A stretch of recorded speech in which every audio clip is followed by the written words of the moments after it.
People called her strong. They always had. From the outside, she seemed like the kind of person who could handle anything. She rarely asked for help. She rarely complained. She solved her own problems, carried her own burdens, and kept moving forward no matter how difficult life became. Friends admired her. Co-workers respected her. Even strangers described her as independent. But nobody knew the story behind that independence. Nobody knew that what looked like strength had once been a frightened child trying to survive. Because years ago, when she was still a little girl, she learned a lesson that would quietly shape her entire life. If I want to feel safe, I can't depend on anyone.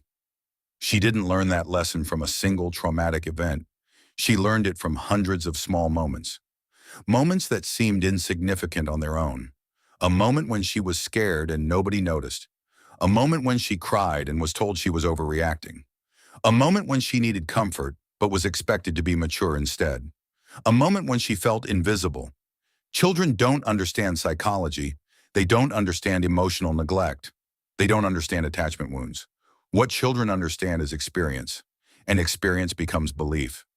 So every time she felt alone with her emotions, her young mind slowly began creating rules about the world. My feelings are too much. People are busy. I shouldn't need help. I need to handle things myself. At first, these beliefs protected her. Whenever she felt hurt, she pushed the feelings down. Whenever she felt scared, she acted brave. Whenever she felt lonely, she convinced herself she didn't need anyone. And strangely, the more she did this, the more praise she received. Adults called her mature. Teachers called her responsible. Family members called her strong. Nobody realized that her maturity was often survival. Nobody noticed that while other children were learning how to rely on safe adults, she was learning how to survive without them. As the years passed, she became exceptionally good at taking care of herself. Too good. She stopped asking for help altogether. If she was struggling, she stayed silent. If she was hurting, she hid it. If she was overwhelmed, she handled it alone. Because somewhere deep inside, she believed that needing support would only lead to disappointment. By the time she became an adult, this pattern felt completely normal. She built a life around self-reliance. She worked hard. She achieved goals. She became dependable. The person everyone could count on, the person who always seemed fine, the person who always had the answers. But what nobody saw was how exhausting that role had become. Every day felt like carrying an invisible backpack full of stones. Responsibilities, expectations, unspoken pain. And because she had spent so many years pretending to be okay, she no longer knew how to tell people when she wasn't. So she kept carrying the weight, alone. Whenever life became difficult, she doubled down on independence.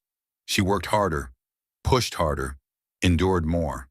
She convinced herself that strength meant never needing anyone. But deep inside, something felt wrong. There were nights when she sat alone with her thoughts and wondered why she felt so disconnected from everyone around her. There were moments when she was surrounded by people and still felt lonely. There were times when she desperately wished someone would understand her.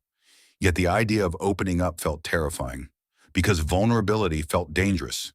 Her mind wanted connection, but her nervous system remembered survival, and survival had taught her that depending on others was risky. Then relationships entered the picture. At first, she thought love would fix everything. She thought finding the right person would finally make her feel secure. But relationships brought challenges she wasn't prepared for. When people tried to get close, she pulled away. When someone offered help, she declined. When someone wanted emotional intimacy, she became uncomfortable.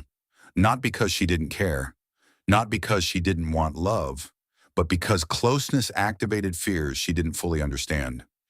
Every relationship seemed to trigger the same internal conflict. Part of her desperately wanted connection. Another part wanted distance. Part of her wanted to be seen. Another part wanted to stay hidden. She found herself saying things like, "I'm okay. Don't worry about me. I've got it handled." Even when she didn't. Even when she was exhausted. Even when she was quietly falling apart. The truth was that she had spent so much of her life being strong for everyone else that she no longer knew how to let someone be strong for her. Years passed this way. Then one day, life finally gave her more than she could carry. It wasn't one dramatic event, it was accumulation. Stress, pressure, loneliness, emotional exhaustion, the weight of years spent surviving. And for the first time in her life, her usual strategy stopped working. She couldn't push through it. She couldn't solve it alone. She couldn't outrun it. The armor she had built around herself began to crack. And through those cracks came something unexpected: awareness. For the first time, she began asking difficult questions. Why was asking for help so uncomfortable? Why did trust feel unsafe? Why did vulnerability feel like weakness? Why was receiving support harder than giving it? The answers slowly led her back to childhood, back to the little girl who learned that being independent was safer than being disappointed, back to the child who stopped expecting comfort, back to the child who confused survival with strength. At first, this realization was painful, because it meant acknowledging needs she had spent years ignoring: needs for comfort, needs for connection, needs for emotional safety, needs for support. But it was also freeing, because she finally understood something important. There was never anything wrong with her. She wasn't broken. She wasn't weak. She wasn't difficult. She had simply adapted. Her hyper-independence wasn't a personality flaw. It was a survival strategy. A strategy that once protected her. A strategy that helped her survive circumstances she couldn't control. But survival strategies are not always meant to last forever. The things that protect us as children can sometimes limit us as adults. And healing begins when we recognize the difference. Slowly, she started doing something that once felt impossible. She began letting people in, not everyone, just a few safe people, a trusted friend, a caring partner, someone who listened without judgment, someone who didn't disappear when she was vulnerable. The first time she shared her struggles, it felt uncomfortable. The first time she accepted help, it felt unnatural. The first time she admitted she was overwhelmed, it felt terrifying. But something unexpected happened. The world didn't collapse. People didn't reject her. They didn't see her as weak. In fact, many felt closer to her. For the first time, she experienced what healthy support actually felt like. Not pity, not dependency, support, the kind she should have received long ago. And slowly, her understanding of strength began to change. Strength wasn't carrying everything alone. Strength wasn't pretending she never needed anyone. Strength wasn't suppressing every emotion. Real strength was honesty. Real strength was vulnerability.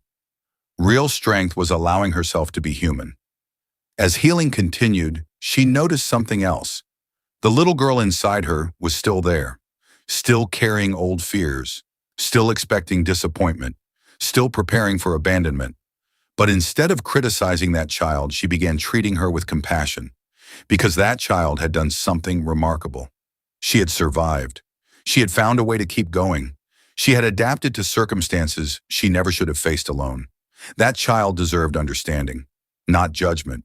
And with every act of self-compassion, the burden became lighter.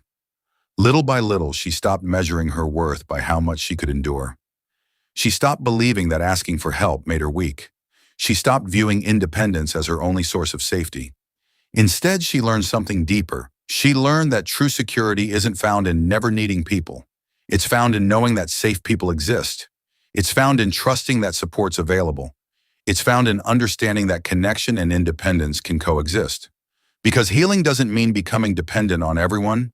It means no longer being afraid of dependence when it's healthy. It means recognizing that humans were never meant to carry life completely alone. We are wired for connection, wired for belonging, wired for support. And perhaps the greatest transformation of all was this. She no longer saw vulnerability as weakness. She saw it as courage. The courage to be seen, the courage to trust, the courage to need, the courage to love. And for the first time in her life, she realized something beautiful.